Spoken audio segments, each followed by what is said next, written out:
आसान नहीं है बीजेपी के लिए जीत की राह। यशपाल आर्य और ललित फर्सवाण ने एक साथ सत्ताधारियों की लगा दी लंका और कह दी बड़ी बात। क्या धामी सरकार पीट रही है खोखले विकास का ढोल? यशपाल आर्य ने पेश किया वो आंकड़ा जिसने आवाम की खोल दी आंखें और सरकार की उधेड़ दी बखिया।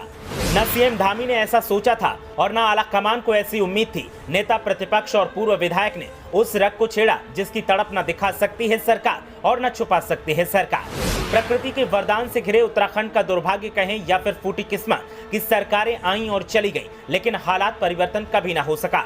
सत्ता परिवर्तन जब जब हुआ तब तब आवाम को उम्मीद जगी कि अच्छे दिन आएंगे, लेकिन उम्मीद आई और चली गई। नतीजा ढाक के तीन पात जैसा रहा। अब बारिश का मौसम है तो फिर प्राकृतिक आपदाओं का दंश आवाम झेल रही है। सरकार दावा कर रही है और विरोधी दावों का दम निकाल रहे हैं और बेदम आवाम दिख रही है। आवाम को पटाने का दौर सरकार की तरफ से जारी है क्योंकि 2024 की तैयारी है। लेकिन उसी बीच नेता प्रतिपक्ष यशपाल आर्य और पूर्व विधायक कपकोट ललित फर्सवाण ने सरकार की चौतरफा बैंड बजाने का काम किया है।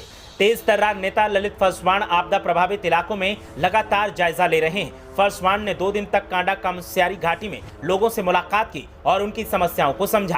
पूर्व विधायक ने सरकार पर कपकोट की अनदेखी का आरोप लगाया और कहा कि आपदा प्रबंधन में सरकार पूरी तरीके से फेल है।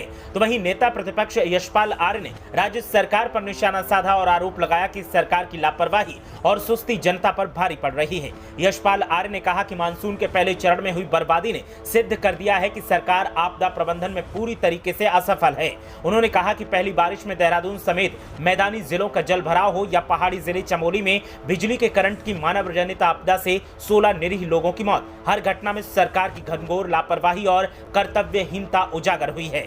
आपदा को लेकर सरकार की संवेदनशीलता इस बात से परखी जा सकती है कि राज्य आपदा प्रबंधन समिति की बैठक लगभग 1 साल से नहीं हुई है। राज्य स्तर में मुख्यमंत्री की अध्यक्षता वाली राज्य आपदा प्रबंधन समिति ही आपदा प्रबंधन है और आपदा के समय समन्वय और नीतिगत निर्णयों के लिए जिम्मेदार होती है। लेकिन बैठक कर सरकार ने ये जानने की कोशिश नहीं की कि कैसे लोगों को गंभीर हालातों में बचाया जा सकता है और कैसे लोग सरकारी मदद हासिल कर सकते हैं। सरकार जीत का प्लान बना रही है, जीत के लिए रणनीतियां गांठ रही है। संगठन मंत्री निर्देश देते हैं, दिल्ली दरबार से फरमान आता है, लेकिन सब बीजेपी के इर्द गिर्द घूमने का सामान है। हकीकत में आवाम को क्या चाहिए, आवाम का दर्द क्या है, इसे समझने वाला कोई नहीं है।